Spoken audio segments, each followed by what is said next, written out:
Hello बच्चों, आज का हमारा टॉपिक है understanding quadrilaterals, chapter 3, class 8।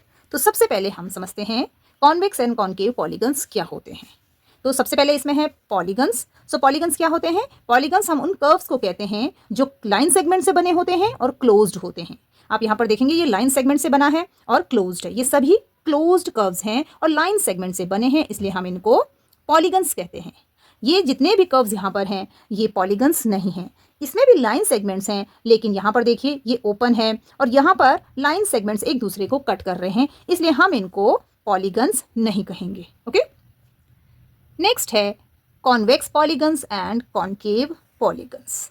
Convex polygons हम उन पॉलीगन्स को कहते हैं जिनके डायगोनल्स उस शेप के अंदर ही बनते हैं। जैसे यहाँ पर ये हेक्सागन है, तो इसके डायगोनल्स अगर हम बनाएं तो ये शेप के अंदर है। इस तरह से डायगोनल्स होते हैं। डायगोनल्स क्या होते हैं? देखिए, कोई से भी दो वर्टेक्स को मिलाने वाली लाइन को हम डायगोनल कहते हैं, जो वर्टेक्स एक दूसरे के साथ नहीं होते हैं। जैसे कि एक वर्टेक्स ये है, एक ये है, तो इन दोनों को मिलाएंगे तो इससे तो साइड बनती है, लेकिन इस वर्टेक्स और इस वर्टेक्स को हम मिलाएंगे तो ये जो लाइन बनती है इसे हम डायगोनल कहते हैं।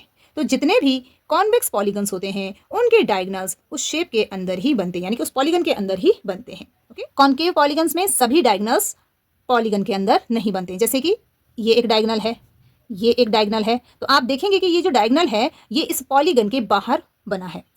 ऐसे ही यहाँ पर भी ये एक डायगोनल है, ये भी एक डायगोनल है और ये भी एक डायगोनल है। तो ये वाला जो डायगोनल है ये इस पॉलीगन के बाहर फॉर्म हुआ है, तो इसलिए ये सभी शेप क्या है?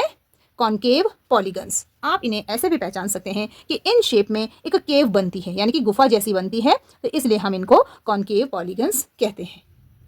नेक्स्ट है regular and irregular polygons. So regular polygons क्या होते हैं?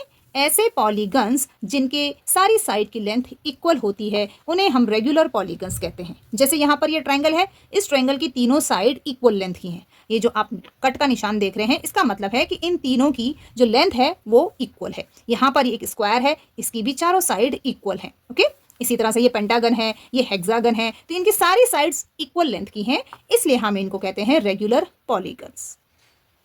अब इन शेप्स को देखिए, यहाँ पर लिखा है polygons that are not regular, means ये पॉलीगन्स रेगुलर नहीं है, तो ये पॉलीगन्स इरेगुलर हैं। क्यों है? क्योंकि इनकी जो साइड्स हैं वो इक्वल लेंथ की नहीं है। ये एक रेक्टेंगल है और रेक्टेंगल में देखिए आप, ये अपोजिट साइड्स इक्वल होती हैं, लेकिन ये साइड आपस में इक्वल नहीं है। ऐसे यहाँ पर ये हेक्सागन है, इसकी भी सारी साइड्स इक्वल नहीं है। ये ट्रायंगल है, इसकी भी सारी साइड्स अलग अलग लेंथ की हैं, इसलिए इनको हम कहते हैं इरेगुलर पॉलीगन्स। बच्चों, अब हम करेंगे एक्सरसाइज 3.1 को सॉल्व। सो आप देखेंगे यहाँ पर कुछ फिगर्स दिए गए हैं और इन फिगर्स को हमें क्लासिफाई करना है एज अ सिंपल कर्व। तो सिंपल कर्व्स क्या होते हैं? सिंपल कर्व्स हम उन कर्व्स को कहते हैं जिनको बनाने में हमें पेंसिल को उठाना नहीं पड़ता है। जैसे हम इसे बनाएंगे तो हम यहाँ से बनाना शुरू करेंगे और इस तरह से बनाएंगे और ये एक क्लोज्ड फिगर बन जाएगा। ओके, इसे भी इसी तरह से बनाएंगे, इसे भी इस तरह से बनाएंगे तो हमें पेंसिल उठानी नहीं पड़ेगी। तो आप देखेंगे कि इसे बनाने में हमें पेंसिल उठानी पड़ेगी। हम एक सर्कल बनाएंगे, दूसरा बनाएंगे तो हमें पेंसिल उठानी पड़ेगी, और यहाँ पर इसकी जो साइड्स हैं एक दूसरे को कट कर रही हैं, यहाँ पर भी हमें पेंसिल उठानी पड़ेगी। तो इसलिए यहाँ पर सिंपल कर्व कौन कौन से हो गए? एक आपका 1, 2, 5, 6 एंड 7। तो सिंपल कर्व हो गए आपके 1, 2, 5, 6 एंड 7। ओके, तो ये सिंपल कर्व्स है। बी है आपका सिंपल क्लोज्ड कर्व्स। तो क्लोज्ड मतलब वो बंद फिगर होने चाहिए। तो आप देखेंगे कि ये सभी क्लोज्ड फिगर हैं, तो सेकंड का आंसर भी यही होगा आपका 1, 2, 5, 6 एंड 7। तो 1, 2, 5, 6 एंड 7 क्या है? सिंपल कर्व भी है और क्लोज्ड कर्व भी है। ओके, सी है आपका पॉलीगन्स। तो अभी हमने पढ़ा कि पॉलीगन्स क्या होते हैं। पॉलीगन्स वो होते हैं जो लाइन सेगमेंट से बने होते हैं और क्लोज्ड होते हैं। तो आप देखेंगे कि लाइन सेगमेंट से यहाँ पर सिर्फ 1 और 2 फिगर बना है। यहाँ पर ये कर्व है, यहाँ पर भी कर्वनेस है और यहाँ पर भी कर्व है। ओके, तो लाइन सेगमेंट से सिर्फ 1 और 2 फिगर बने हैं, तो पॉलीगन्स हो गए आपके 1 एंड 2।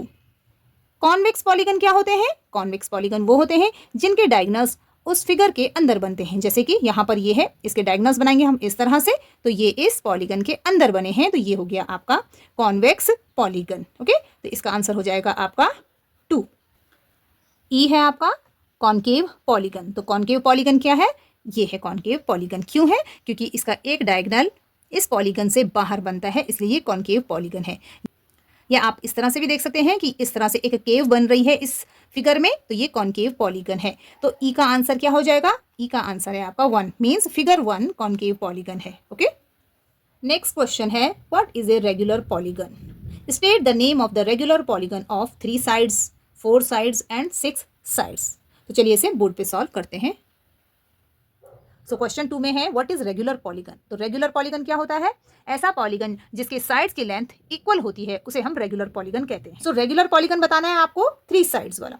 तो 3 साइड्स का ट्रायंगल होता है और ट्रायंगल के अगर तीनों साइड्स इक्वल हों तो उसे हम कहते हैं इक्विलेटरल ट्रायंगल। 4 साइड वाले रेगुलर पॉलीगन को हम कहेंगे स्क्वायर, क्योंकि स्क्वायर की चारों साइड्स इक्वल होती हैं। 6 साइड्स वाले रेगुलर पॉलीगन को हम कहेंगे रेगुलर हेक्सागन, क्योंकि इसकी 6 की 6 साइड इक्वल लेंथ की होती हैं। तो ये है आपका रेगुलर हेक्सागन। सो 3 साइड वाला regular polygon equilateral triangle, 4 side वाला रेगुलर पॉलीगन स्क्वायर, 6 साइड वाला रेगुलर पॉलीगन रेगुलर हेक्सागन। सो बच्चों, इस तरह से एक्सरसाइज 3.1 कंप्लीट हुई। अगर आपको ये वीडियो पसंद आया हो तो इसे लाइक और शेयर जरूर करें और मेरे चैनल को सब्सक्राइब करें।